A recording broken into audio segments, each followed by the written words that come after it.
Hoy en el programa del sello personal del egresado de la Universidad de Antioquia tenemos una invitada muy especial.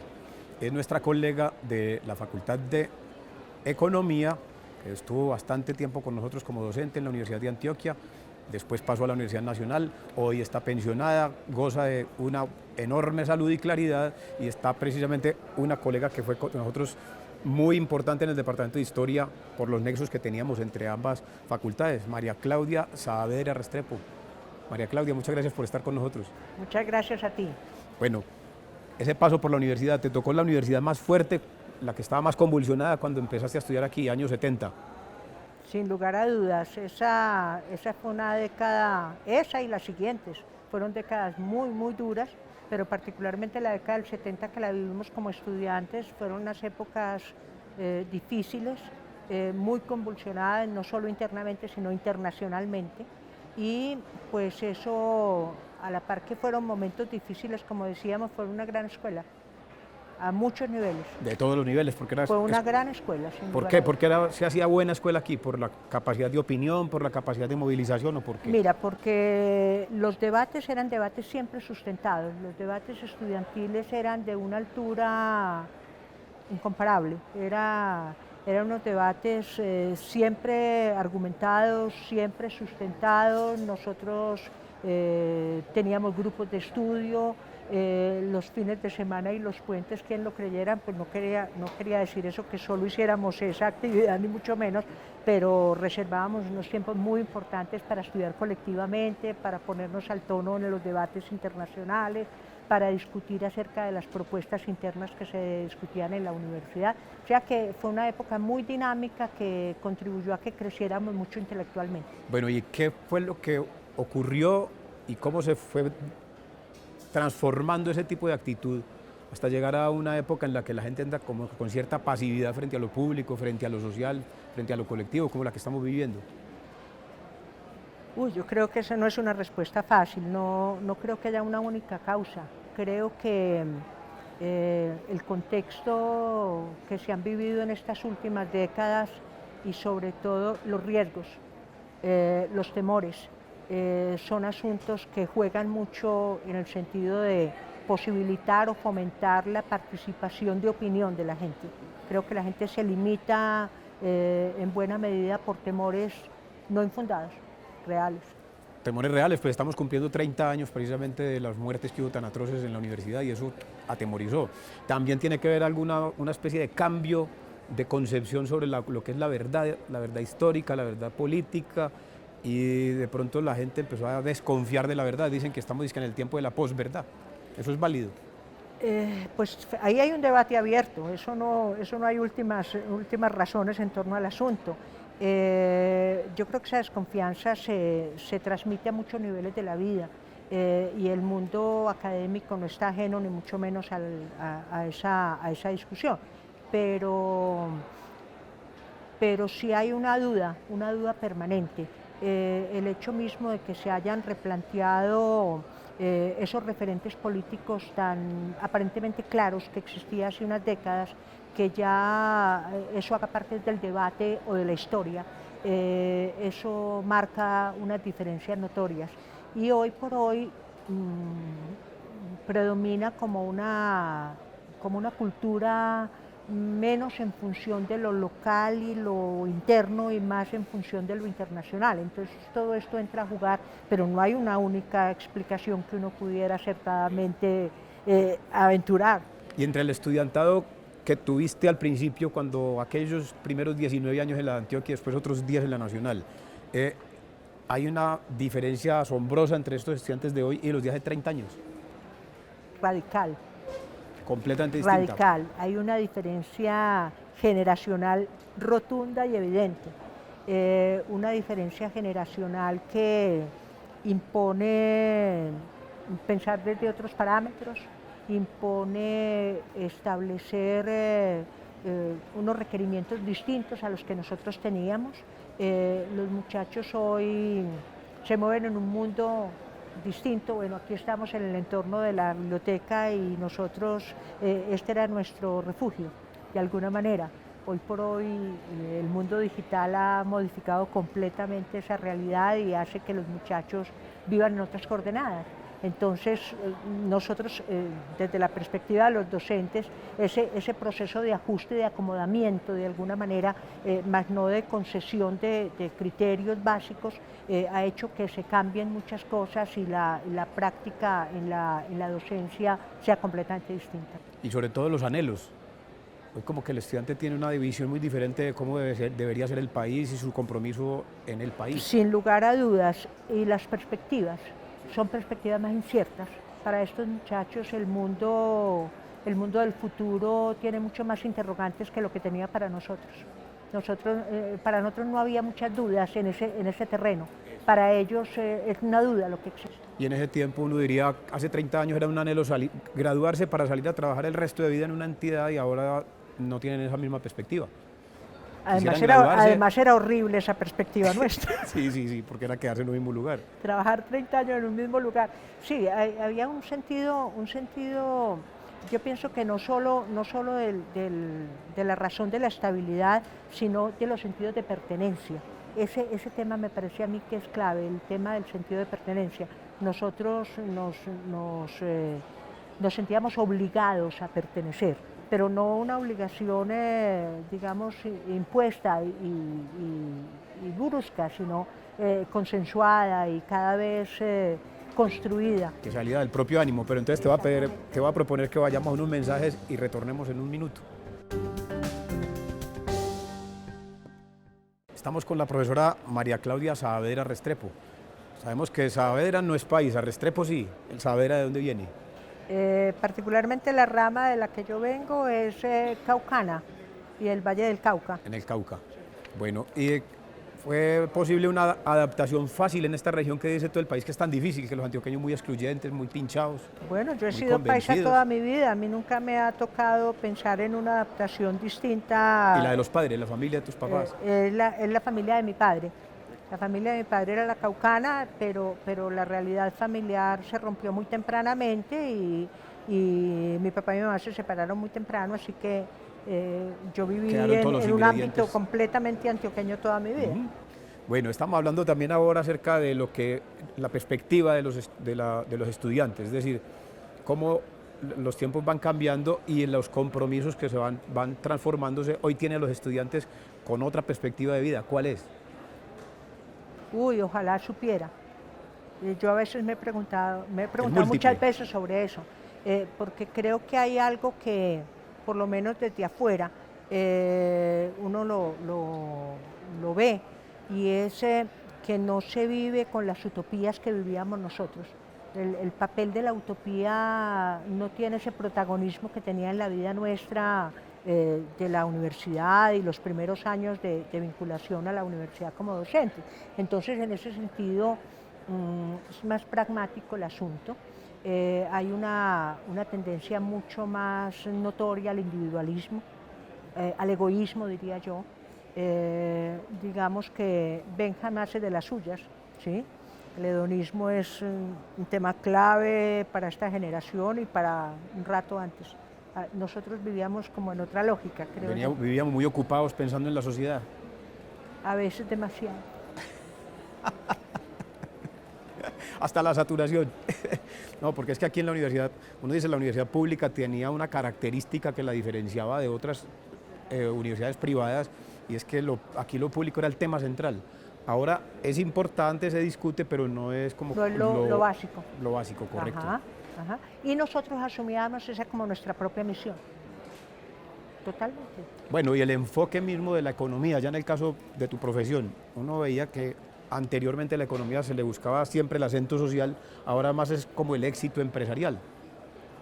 Bueno, lo que ocurre es que a nivel de la disciplina han habido unas tendencias que se han ido estructurando a lo largo de varias décadas. Hoy por hoy, y es el resultado de un proceso largo, hoy por hoy la economía es una economía mucho más formalizada. Eso tiene implicaciones desde el punto de vista de la formación de los estudiantes. Ya hay una tendencia mucho más marcada hacia la economía matemática. lo que antes nosotros vivíamos o vivimos como estudiantes y en los primeros años de nuestra labor docente, y era el recurrir a las fuentes de los grandes pensadores. Ya eso es algo que se ha ido supliendo de manera progresiva, inicialmente por manuales y posteriormente por textos mucho más específicos centrados en temáticas concretas. Entonces nosotros trabajamos durante muchísimos años en las fuentes del debate teórico, conceptual, metodológico, filosófico de la economía. Hoy por hoy eso ha pasado a un segundo plano y es el terreno de la formalización, que incorpora no es simplemente la habilidad de tipo matemático, sino la capacidad de interpretación sobre esas formalizaciones. Es otro terreno, es un ámbito muy destacable, en los que se han hecho avances muy grandes, pero claramente diferenciado de lo que nos tocó a nosotros como formación. Pero eso ha llevado entonces de cierta manera a que los centros de investigación han cambiado también su orientación, en el tiempo en que el protagonismo en el liderazgo de opinión en relación con lo económico-político era de primera mano en estas facultades de economía. Claro. Ahora llaman ciencias económicas y están más orientados como hacia la prestación de servicios, a la extensión por... Claro, no, yo creo que el tema de la prestación de servicios y la extensión a la sociedad ha sido siempre una constante. Lo que pasa es que ha cambiado las formas realmente de proyectarse, y es razonable. Hoy por hoy, y a esto no son ajenos las facultades de las áreas económicas, ciencias económicas como nos llamamos nosotros, ciencias, que yo ahora dije Facultad de Economía. Ajá. Y es Ciencias Económicas. Ciencias Económicas, que incluye la administración, la contaduría y la economía. Pues realmente esas facultades de Ciencias Económicas no están ajenos a las dinámicas de la vida académica y política, donde lo predominante es el mercado. Y si tú no tienes explicaciones y manejos frente al mercado, pues quiere decir que no tienes la palabra frente a muchos de los fenómenos que se viven en la cotidianidad. Ya eso. Bueno, y ejerciendo ya profesionalmente, ¿qué diferencias así sustanciales pudiste ver en esas dos universidades? La Universidad de Antioquia durante 19 años y medio, la Universidad Nacional en 10 años. ¿Estamos ante dos universidades más o menos iguales o hay sustanciales diferencias entre una y otra? Es impactante la diferencia entre las dos instituciones. Desde el punto de vista organizacional son dos instituciones completamente distintas. La Universidad Nacional está muy marcada por el centralismo de Bogotá, muy marcada. No obstante, pues la dinámica que ha logrado durante muchos años la sede de Medellín, que fue la que yo estuve, pero además yo tuve la posibilidad de contrastar, pero desde dos áreas distintas. Yo aquí estuve trabajando en la Facultad de Ciencias Económicas durante casi 20 años y allá fui a trabajar a la Facultad de Ciencias Humanas y Económicas, pero en el Departamento de Historia. Entonces eran perspectivas muy diferentes que, no obstante, me hacen confirmar que desde el punto de vista institución, desde el punto de vista dinámica, desde el punto de vista procesos administrativos, desde el punto de vista de actividad y de proyección, las dos universidades es increíble que siendo universidades públicas que estén mediadas en el campus solamente por el río, haya tantas diferencias y tan significativas. En la Nacional hay una concepción, particularmente en la facultad donde yo pertenecí, hay una concepción de lo que es la proyección al mundo de la ciudad, al mundo de la región, muy importante. En eso participé yo mucho rato y eso en su justa medida también lo tiene la Facultad de Ciencias Económicas, pero quizá esos espacios son más copados aquí desde ciencias humanas, desde sociales, ¿sí? Sí, que tienen otra estructura administrativa, claro. Ajá, y otra orientación desde el punto de vista social. Te vas a proponer que vayamos a otros mensajes y volvemos. En este último tramo de la conversación con la profesora María Claudia, vamos a hablar de tres amores que ella ha tenido. Uno, la docencia, otro, la corporación de egresados y tercero, el arte. Bueno, de la docencia, ¿por qué los estudiantes con los quienes yo he hablado la quieren tanto? Me dicen, ella es bravita y exigente, pero es un amor. Bueno, creo que esa pregunta hay que transmitírselas a ellos.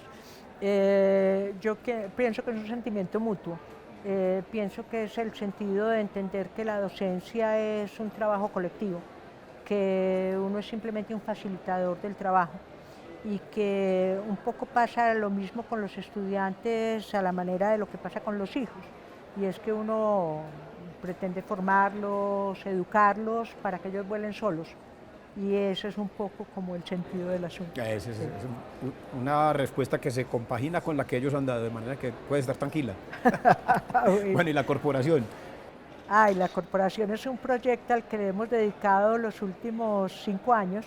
Es la corporación de egresados de la facultad, egresados de los 3 programas, Corpeseuta se llama, y nos hemos dado a la tarea de unir esfuerzos en pro de unas mejores condiciones de empleabilidad de los estudiantes de la facultad cuando egresen. Hemos fortalecido un programa que tenía inicialmente la facultad mediante un convenio con la universidad, un convenio interinstitucional con la universidad, y cofinanciamos unos cursos que se han llamado cursos de habilidades y competencias, de tal suerte que los muchachos tengan al momento de graduarse unas mejores condiciones para enfrentar el mundo laboral, que es bastante difícil. Claro, claro. ¿Cuántos estudiantes han pasado por la corporación, han sido beneficiados por la corporación? Bueno, hemos cubierto, lo cual no quiere decir que sea el mismo número de estudiantes, porque un estudiante puede haber pasado por varios cursos. En total han sido 1000 las personas que se han beneficiado con los cursos de habilidades y competencias. En este momento, no solo en Medellín, sino también en las regiones. ¿Y cuántos miembros tiene la corporación? Somos 110. 110 egresados. Y esperamos que cada vez seamos más. Claro. Es una tarea que no es fácil de cumplir, pero ya logramos, digamos, consolidarnos y proyectarnos cada vez más. Qué bien. Bueno, y la otra es el arte. 20 años estudiando pintura. ¿Cuántos años? Ya se me olvidó. Muchos años llevo pintando. Lo que ocurre es que ya en estos últimos he podido dedicarme de una manera mucho más concentrada en el asunto. Inicié en unos cursos de extensión de la Facultad de Artes. Un día se me ocurrió entrarme a un curso de extensión con el profesor Carlos Mejía, y a partir de allí me fue cada vez entusiasmando más, y hoy por hoy pues no me pienso como sin esa actividad, de verdad que no. Y la disfruto profundamente y es un reto personal. ¿Y esa combinación entre el arte y la economía no es como muy artificiosa? Esa combinación es un debate permanente entre el hemisferio derecho y el izquierdo. El creativo y el racional, permanentemente enfrentados. Lo que hace que muchas veces le trate uno de imponer la racionalidad a la creatividad, y eso no funciona, definitivamente. Entonces romper esos esquemas es ¿Y eso te ha servido para la docencia o no? ¿O te sirvió en los momentos? Sí, creo que sí, sin lugar a dudas. Sin lugar a dudas creo que uno es uno, integralmente hablando, ¿sí? Y en ese sentido todo lo que haga, digamos, revierte en función de todas las otras facetas de la vida. Profesora María Claudia, ahora habíamos dicho que los estudiantes comentan que es una persona seria, exigente, pero que es un amor. Eso es lo que caracteriza su labor profesional, y pues tanto en la economía como en la docencia.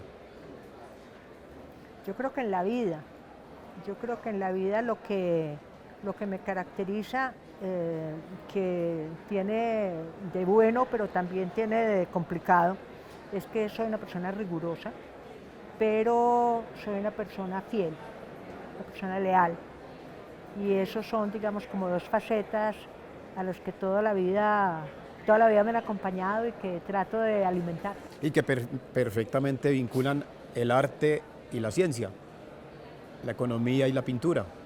Que sin rigor sí, no habría porque arte. hay como un vínculo entre esos dos aspectos, y es como la disciplina, como el compromiso, como los retos, Y la sensibilidad. como el no ceder terreno ante los retos. Eso siempre me ha caracterizado. Bueno, ¿y qué cosa del ejercicio profesional dirías me satisface enormemente, un buen logro que hubieras tenido en estos años de ejercicio? Bueno, la obtención de mi doctorado, eso fue un hito en mi vida. O sea, nos pudimos, con el apoyo de la universidad, porque tuvimos la comisión de estudios, mi esposo y yo, nos fuimos a hacer el doctorado. fue un proyecto de familia, que nos fuimos con los 3 hijos muy pequeñitos. ¿Los 5 viajaron? Los 5 viajamos. Eso fue, cuando llegábamos allá nos decían los profesores, ¿cómo sois de héroes? Y nosotros no entendíamos como la dimensión de ese asunto, y ya en retrospectiva sí nos damos cuenta que fuimos unos Quijotes totales. pero eso sí fue un logro muy importante. Y sin duda Juan Guillermo también lo entendió así. Por supuesto, es que fue un proyecto de familia, como te digo. Los 2 hicimos estudios doctorales y los hijos de alguna manera se comprometieron con el tema. Preguntaban que qué habíamos ido a hacer allá y los 5 estábamos estudiando. Claro, claro. María Claudia, muchas gracias por toda A ti esta muchas gracias, sesión. muy rico este espacio. Esperamos que los televidentes tengan la próxima oportunidad también en la serie que vamos a continuar de aquí semanalmente hasta el año entrante. Muchas gracias.